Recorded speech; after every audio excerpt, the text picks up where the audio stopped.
Hi, Doug Sabo with Visa, bringing you another Voices of Inclusion. We're back at the Mobile World Congress in Barcelona, Spain, and this afternoon I'm joined by Till Bruett, a global advisor for branchless and mobile financial services with the United Nations Capital Development Fund, or UNCDF.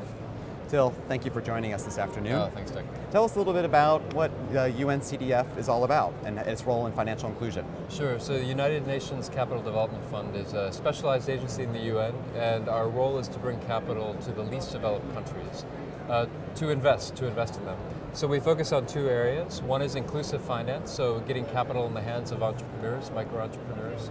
But we also focus on local development. So we look at the lowest level of the government, usually the district level or the provincial level, and look for ways to bring capital to bear to build the infrastructure at the local level. That's right. And you're involved with the Mobile Money for the Poor initiative. Can you tell us about that initiative? Yeah, that's right. So we have a global initiative which is about bringing branchless and mobile financial services to the least developed countries.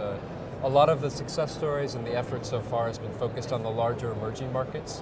We're very concerned that the benefits of, especially mobile financial services, are not being reached to the world's very poor in the least developed countries. So in our program, we're trying to prove the case that even in the tougher spots, post-conflict environments, smaller populations, that there's really value here for the providers, but also for the clients. Yeah. Give us a feel for some of the countries you're talking about when you talk about least developed countries. Sure, so some challenging spots. So we're looking at Liberia. We're working in Malawi, one of the world's poorest countries. We're also looking at Nepal, where there's a lot of opportunities, and also countries which are really on the cusp, where they don't have anything going yet, like Lao PDR.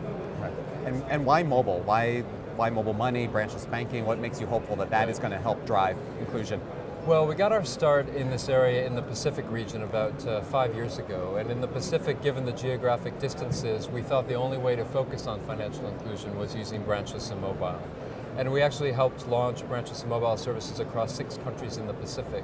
And initially the results have been very good. We still have a lot of deepening to do to get it beyond just person-to-person transfer, but we think it's the one way that we can affordably reach the world's poor. Yeah. I know you have an interest in education and literacy as well in the programs that you deliver. What types of programs and how do you focus on the financial literacy components?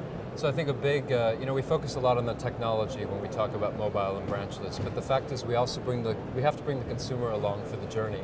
And you're dealing with people who sometimes have just entered the actual cash market. So before that they were involved in barter. There are some places in the Pacific they actually still use shells as a form of barter.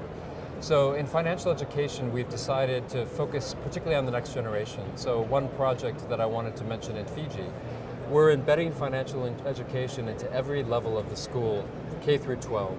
So not having it as a separate subject, but actually going through the curriculum, looking at English, looking at math, looking at social studies, and finding ways to bring in financial lessons into each one of those curricula.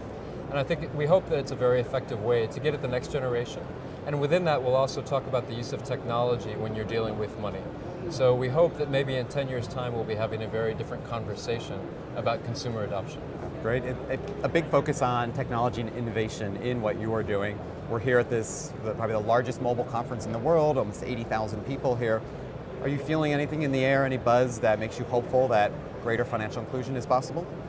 Yeah, I think what's most exciting about coming to an event like this is these are not our usual stakeholders for the United Nations. We're dealing with very large private companies, fast-moving, fast-paced.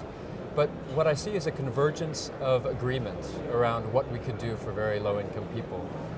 We all want the same thing. We all want to find a way to allow people a safe place to save money, but also a way to spend it. In our case, we would like to help them spend it on things that they really need, like healthcare, education, water, energy. But what's amazing is that I think that we can all benefit from working together, and I'm hearing from everyone here that they want to work together. Yeah, that's terrific. You're doing wonderful work at UNCDF, and we thank you and the entire team there for everything that you're doing to drive better financial inclusion.